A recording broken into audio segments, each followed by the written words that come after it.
Hello guys, and welcome to our final lecture in our discourse on United States history. It has been a very long time coming. I want to say that I started posting the 3 lectures a day back in maybe December or January of 2016, and about a year and a half later, here we are finally done. Very long course, but very worth it. Very worth the dedication to actually sit down and pen all of these ideas to make coherent stories out of them, to journey through the great scope of United States history, to present this information, to build a body of lecture notes, to build a body of PowerPoints, because I also created accompanying PowerPoints for all of these lectures, and then also to just sit down and record it and to get a grasp, a feel for presenting, even though I'm yet presenting to all of you guys in cyberspace. It was it was great. It was a great feeling, a great accomplishment. Very much happy with it. As I'm recording it, I think that the highest rated video, the highest viewed video, um, is a fast fact, a short video that I did on, I want to say the Marshall uh, tenure, John Marshall's tenure as Chief Justice, and particularly the cases like Denny Martin. I want to say it's Martin v. Hunter Lassee. Is the most viewed video, somewhere around 2,000. I want to thank you guys for supporting the channel so far.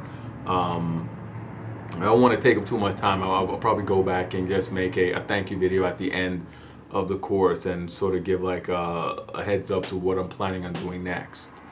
For my reflections, I like to begin by saying it is easy to assume that the past is a dead entity with no power or will to shape the present. Hopefully, through this course, I have presented a different interpretation of history's nature, namely that we lived through the benefits and burdens of past generations. Through the lectures of this course, I hope to have shared the immense vivacity of the United States. That there has been certain recurrent themes. Firstly, the development of the United States has differed substantially from other states in the world in its self-confidence and sense of national destiny, and of course the extraordinary good fortune that the United States was blessed with. Second, the United States has enjoyed access to unprecedented wealth, which stems from an abundance of raw materials, a number of entrepreneurs, a gradual widening in the percentage of the population that could share in the national prosperity, in addition to the substantial benefits that chattel slavery gave the republic, in that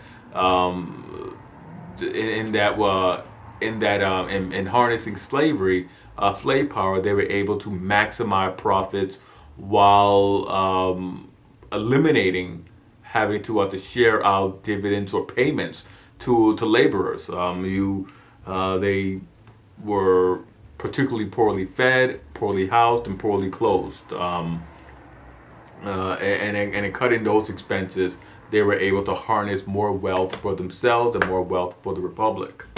By the dawn of the millennium, the republic has set the standard for the world to follow in terms of national prosperity. Now, the republic's social and political systems were designed to ensure that the citizenry enjoyed a wide range of never before seen freedoms. Although the class system was fluid and democracy was a much realized possibility and factor in everyone's life. The United States was more successful at assimilating other ethnic groups and cultures than any other nation or state had before, with maybe the exception of the Roman Empire. but definitely better than, let's say, the Russians or the Austro-Hungarians at assimilating peoples and creating a pretty bland, generic national culture that everyone could subscribe to. Now, compared to her high ideals, the Republic has always fallen short. We look at the treatment of Native Americans and African Americans during most of the Republic.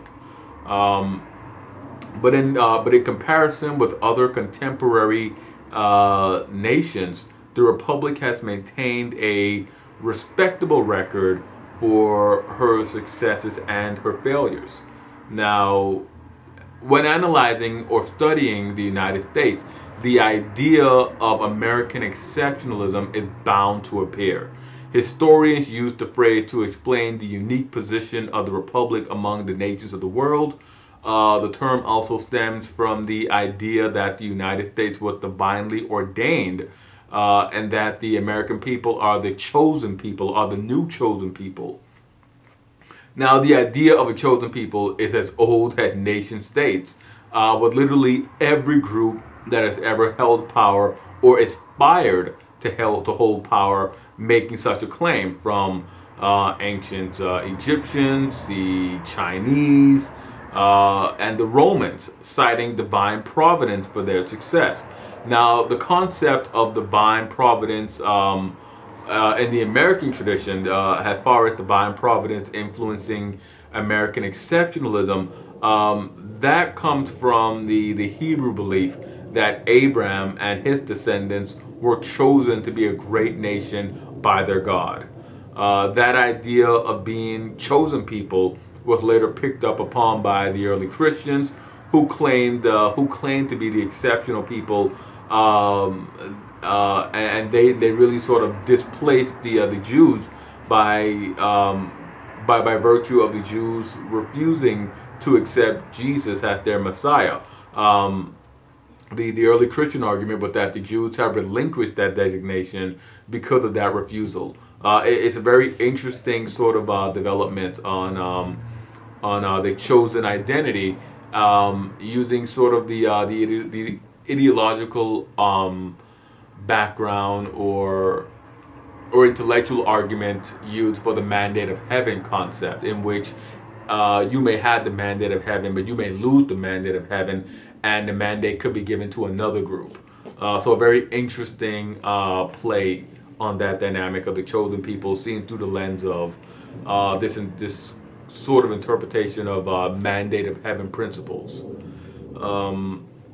Now, during the Protestant Reformation, the Protestant reformers alleged that due to the abuses and corruptions of the Roman Catholic Church, the Roman Catholics had forfeited their right to be the chosen people of God, and that the Protestants were now the rightful inheritors of the chosen people mantle. The Protestants, who in turn were Protestant rebels in England, claimed the mantle of being a chosen people, and they came to the New World. They came to what was then Colonial America, and they spread this idea, and it spread rapidly. An early example of this in colonial history can be found in the founding and the mission of the city of Boston.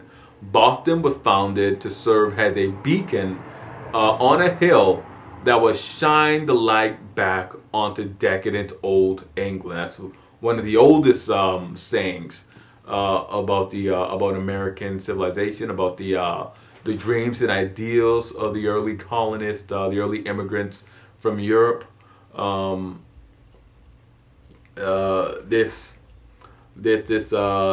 idea of the chosen people now having to leave their homeland, having to go on this exodus and forge a new society in the wilderness to reform, to bring the old world, their old society, back in line with these principles.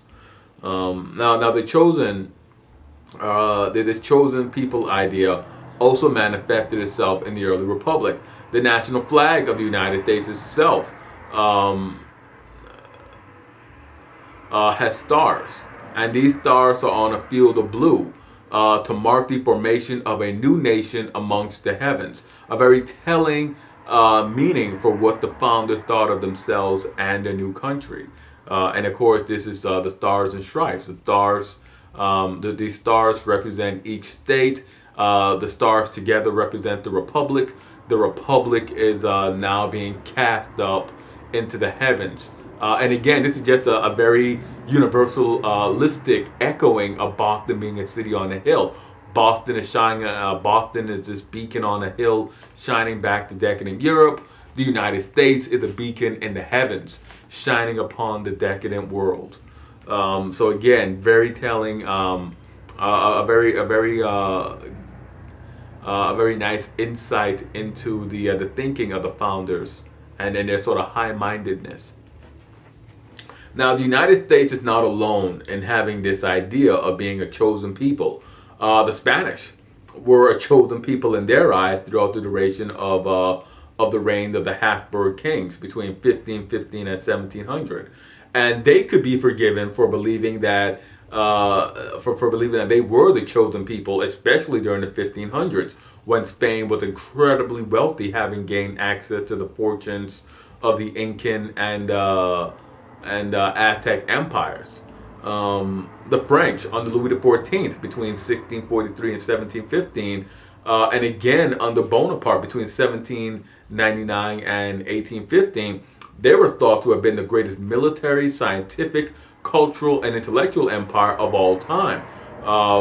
But before the British Empire sort of supplanted them, the British Empire under the Hanoverians had a duality with France stemming from 1715 all the way until 1815, in which they sought to supplant this idea that the French were the greatest power of all time with the British Empire, with the British kingdom, the Kingdom of Great Britain and Ireland, and their vast colonial holdings under the Hanoverian electors. Well, they would have been kings in Ireland and in Great Britain, but under the Hanoverian dynasty, the British presented the same view.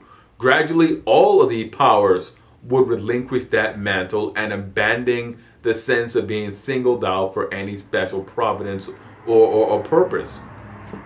Now, in the United States, that idea still exists. There are still very strong proponents of exceptionalism.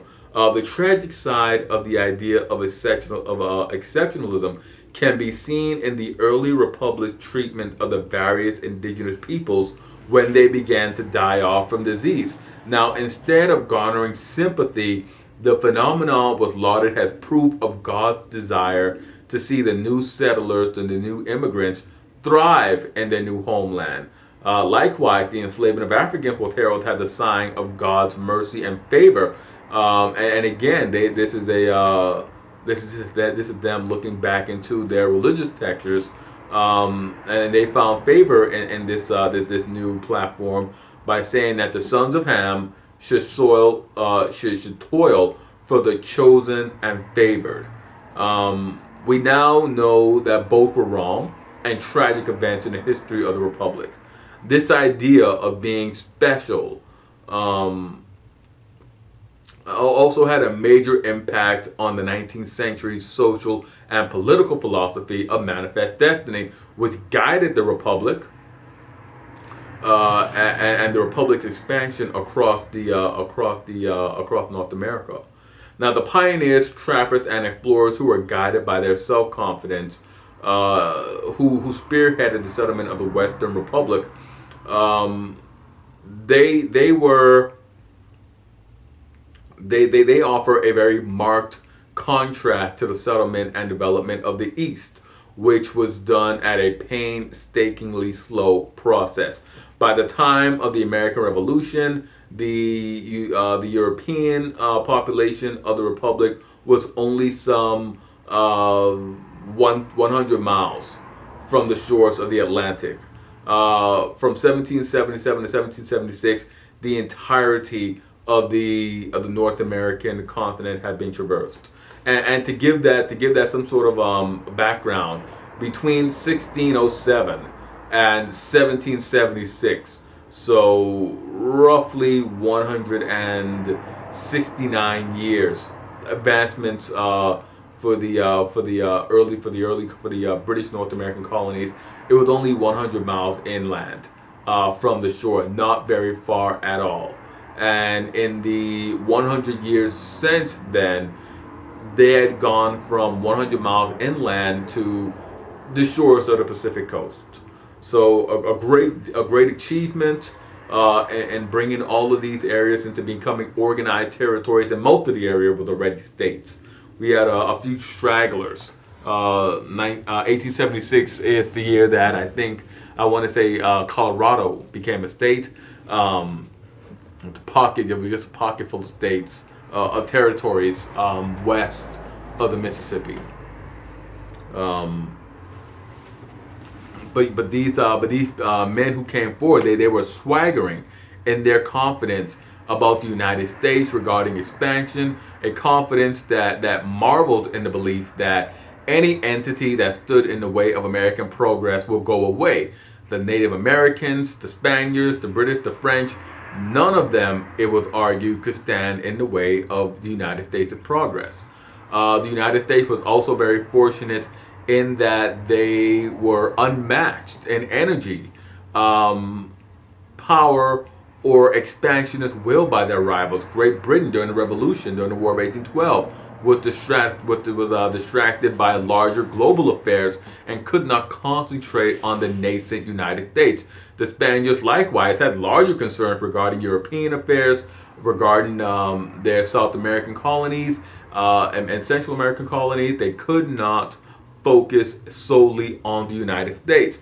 France under Napoleon posed perhaps the greatest threat to the Republic, but France could not concentrate on the United States. Haiti, the former colony of Saint-Domingue, posed it was infinitely more profitable, infinitely more important to the French, whether it was the Bourbons or the Bonapartes, infinitely more important to them than any problem or issue regarding the United States. If the French would not devote more resources, would not devote resources comparable to the resources that the United States would devote in any sort of confrontation.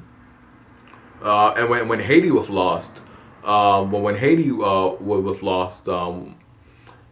French were removed from contention altogether. They no longer it was no longer worth it having any territory in North America without Haiti. In terms of national foreign policy, the United States has always pursued a very self-centered approach. It also had higher objectives in mind. For example, the United States did not seek to make any territorial gains during the First World War against the weakened European powers, although she certainly could have.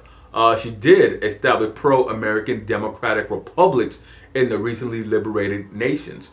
Likewise, after the United States invaded Haiti in the early 20th century, the Republic did not annex Haiti. It did force the French to end the Reparations agreement was signed at the conclusion of the Haitian War of Independence, and it did seek to install a very pro-American government. So American foreign policy was not altogether aimed at adding more territory to the Republic, but simply establishing pro-American governments, creating essentially protectorates around the world, favorable governments that they can ally with and sort of use as support bases around the world. The reparations agreement stipulated that, and continuing on Haitian reparations, and this is a little known fact about the Haitian War of Independence, but after the war, Haiti was forced to pay reparations for the next 100 years to France for the loss of France's colony. And this reparation agreement stipulated that Haiti was to pay indefinite reparations to France for the loss of colonial revenue. It's indefinite, and this was the only nation in North America that had to make this sort of payment. And this was done at a time when the British, when slavery in the West Indies under the British, the Spanish, and the Dutch was still thriving. The Danish were still practicing slavery in the Virgin Islands. They all sort of banded together, and it was like, accept this or the assaults will continue. And on top of that, on top of that, they refused to trade with Haiti. Haiti had been the most wealthiest colony of all the European colonies. It was the crown jewel in the French colonial empire, and it became a backwater overnight. It became economically depressed backwater overnight.